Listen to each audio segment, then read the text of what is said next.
Қазір Farxat 25 жылдың ішінде уже 200-300 адам үйреніп болды.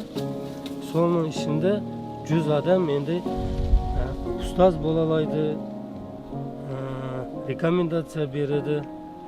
Инструктор болғанда шу сізнеке кейініңізден уже бір ұстаз тәрілдіңіз.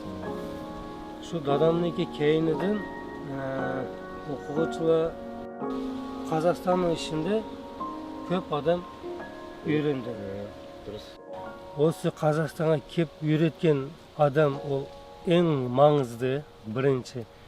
Алла Тағала мәшеге әвәткенге біз хош ал Қазақстанға.